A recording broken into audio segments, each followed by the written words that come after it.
Dito tayo ngayon sa pier. May pupuntahan tayo sa Maynila Mahalaga.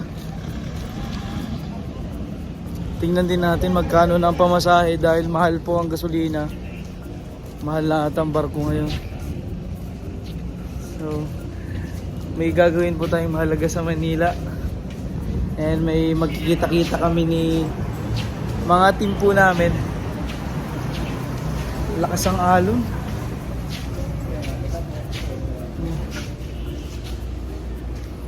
So ang biyahe natin ay hapon na. Tingnan natin kung magkano pa ang pamasahe.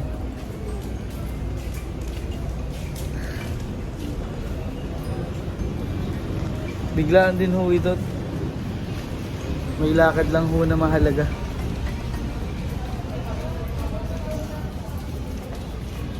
Kano kaya ang pamasahe ng mag-baggage inspection muna. Check muna natin yung bag.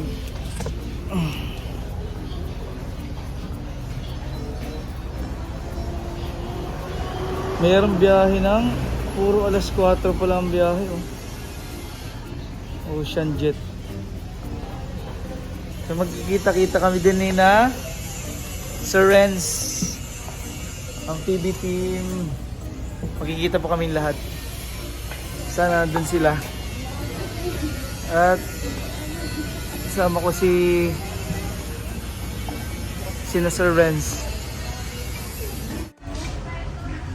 Yung marami ding paluwas. So paskat na lang ang biyahe.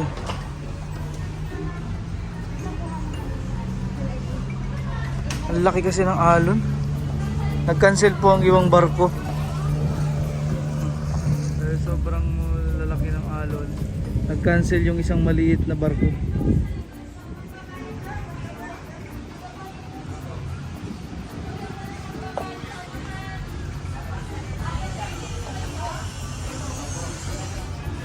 Paskat. Mahal lang pamasahe ngayon. Ang isa ay 596. 600 na po ang pamasahe. Paskat.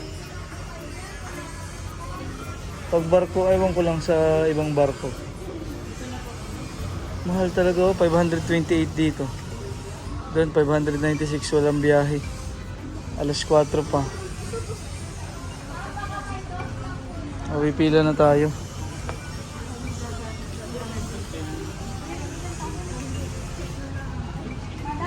Mahal. Grabe kasi ang gasolina. Dati 300 plus lang ang pamasahe sa barko. Ngayon 600 na. Kapag may sasakyan, mas mahal. Sasakyan dati ay 2,000, ngayon 3,500 na. Kapag nagdala ng sasakyan patawid ng Maynila.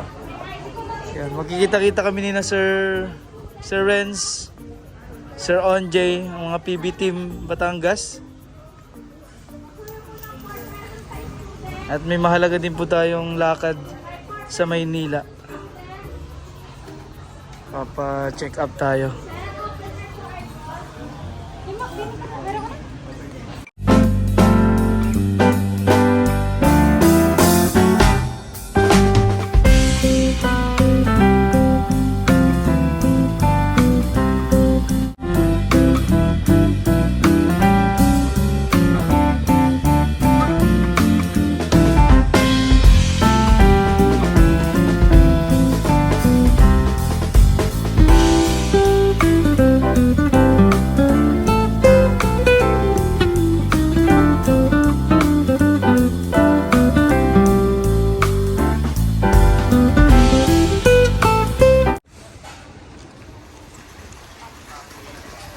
Ang laki ng alon.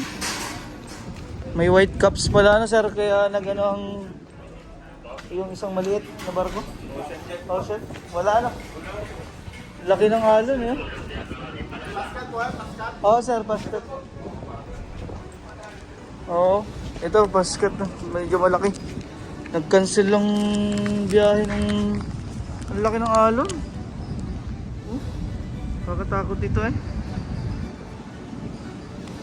Ito kaya mas malaki-laki yung ano natin, sasakyan. Maliliit, hindi na po kaya ito. Baka tumaob yung maliliit na barko. Ready tayo sa malaki-laki.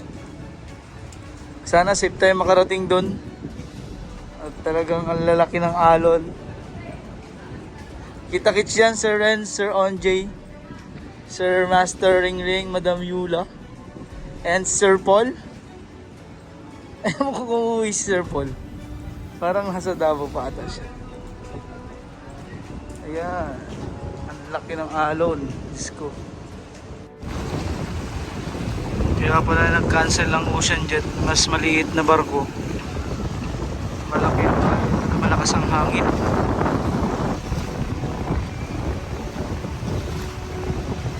Medyo malaking barko tong sinakyan namin.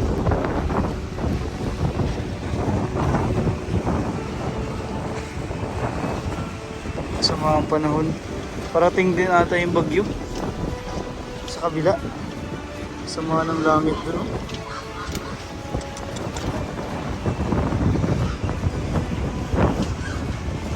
Malamang muulan dito sa gitna ng biyahe.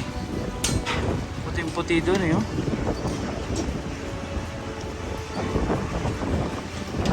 Sana mga safe naman makarating. Masama na.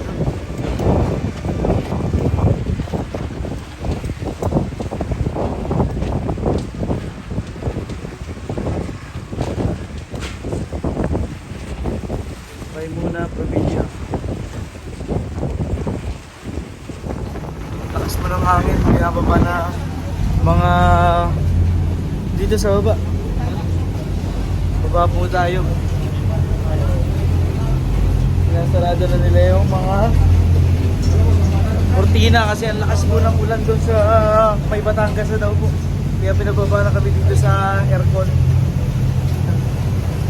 Dito na daw tayo, sobrang lakas daw ng ulan. Kaya gahanap na kami ng upuan dito.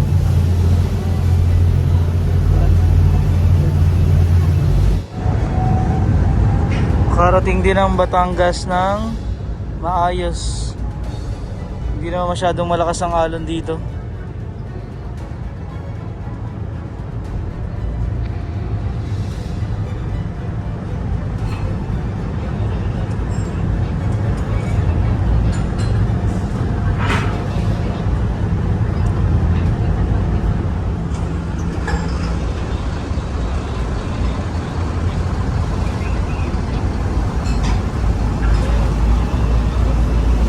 Thank you, Lord.